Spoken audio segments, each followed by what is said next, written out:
Back in 2008, Barack Obama was still president, and Marvel Studios released Iron Man starring Robert Downey Jr. Unbeknownst to comic book fans worldwide, it was the very first Marvel Cinematic Universe film.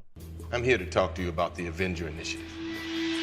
And it tells the heartwarming tale of Tony Stark, whose pursuit of money affects the person he loves the most, himself.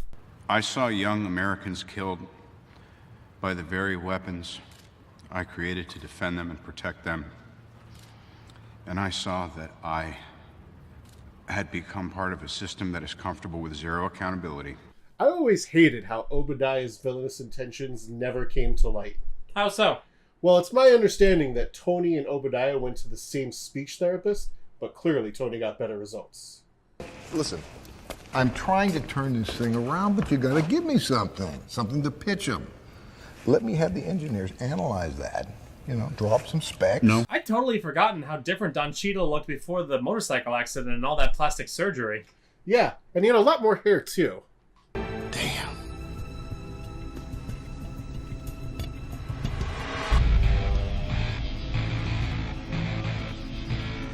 next time, baby.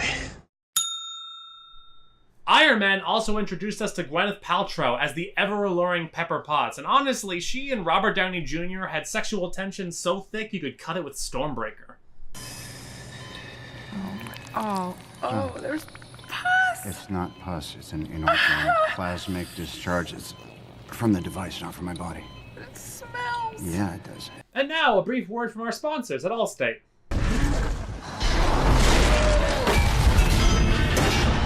I'm that giant robot fight happening on your way home from little Jimmy's soccer practice that you just had to go to.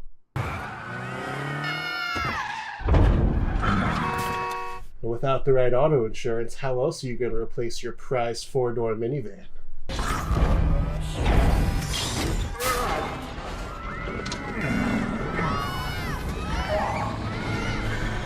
love this suit! Put him down! Mayhem happens. Call an Allstate agent today. Are you in good hands?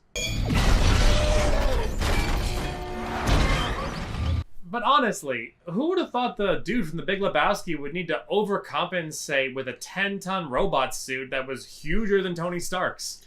You know what they say about big robot suits? Thank you. Thank you. Got a great idea, Tony, but my suit is more advanced in every way. And now to bring us home, here are 10 reasons why you could not wear the Iron Man suit for everyday life. Number 10. Can you imagine how hard it is to get sand out of that thing? I mean, what if you wanted to vacation in the beaches of Tahiti? I hear it's a magical place.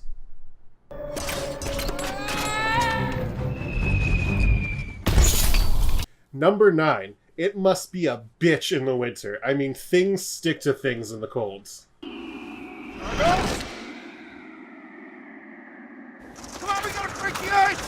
Number 8. Handyman work around the house is essentially impossible. Kill power. Number 7. I imagine it's pretty damn impossible to pick a wedgie in that thing. Ow! Hey! Please try not to move. Number 6. For you exercise enthusiasts out there, your Fitbit isn't going to track your flight miles. And 3, 2, 1.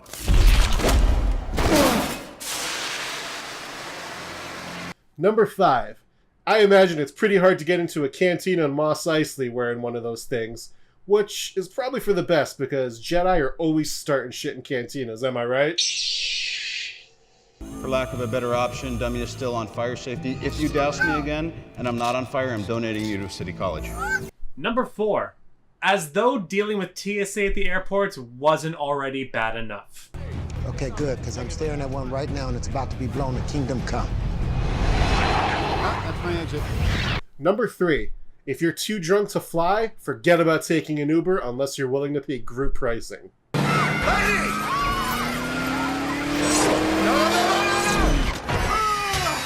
Number 2. You can't fart in it. It's essentially like a giant Dutch oven. A very astute observation, sir. And coming in at number 1, the main reason why you couldn't wear the Iron Man suit every day, Your only friend is Paul Bettany. And essentially, all he does is just nag you. Like, a lot. The render is complete. A little ostentatious, don't you think? What was I thinking? You're usually so discreet. Tell you what, throw a little hot rod red in there. Yes, that should help you keep a low profile. We will catch you next time when we talk about the big green machine himself, the one, the only, the Incredible Hulk.